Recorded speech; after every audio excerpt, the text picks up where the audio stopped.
சென்னை உள்ளிட்ட நகரங்களில் பல ஆண்டுகளுக்கு முன்பு கட்டப்பட்ட அடுக்குமாடி குடியிருப்புகள் 3 ஆண்டுகளில் சீரமைக்கப்படும் என்று சட்டப்பேரவையில் முதலமைச்சர் மு.க.ஸ்டாலின் அறிவித்துள்ளார்.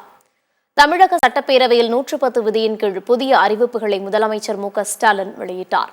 சென்னை போன்ற முக்கிய நகரங்களில் சேதமடைந்த அடுக்குமாடி குடியிருப்புகள் மறுகட்டுமானம் செய்யப்படும் என்று அவர் கூறினார்.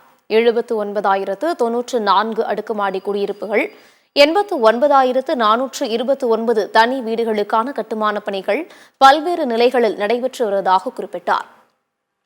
நகர்ப்புற வாழ்விட மேம்பாட்டு வாரியம் சார்பில் 6,746 அடுக்குமாடி குடியிருப்புகள் 1,146 கோடி ரூபாய் மதிப்பீட்டில் அடுத்த 3 ஆண்டுகளுக்கு மறுகட்டுமானம் செய்யப்படும் என்றும் முதலமைச்சர் மு.க.ஸ்டாலின் தெரிவித்தார்.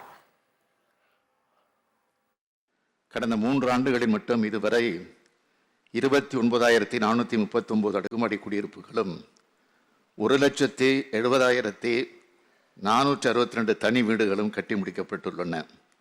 மேலும் 172 திட்டப்பகுதிகளில் 79,094 அடுக்குமாடி குடியிருப்புகளும் 89,429 தனி வீடுகளுக்கான கட்டுமான பணிகளும் பல்வேறு நிலைகளில் நடைபெற்று வருகின்றன.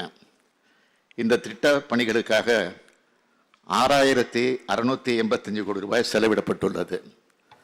புதிய அடுக்குமாடி குடியிருப்புகளை கட்டும் பணியில் மட்டும் கவனம் செலுத்தி அத்துடன் நின்றுவிட்டால் இந்த அரசு பழைய அடுக்குமாடி குடியிருப்புகளின் மறுசீரமைப்பிலும் கவனம் செலுத்துகிறது.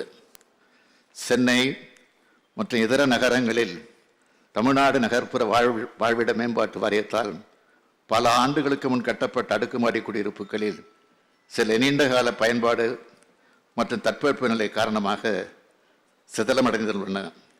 இந்த குடியிருப்புகளை முறையாக கணக்கெடுத்து அவற்றை மறு கட்டுமானம் முடிவு செய்ய ஏற்பாடு செய்யப்பட்டிருக்கிறது.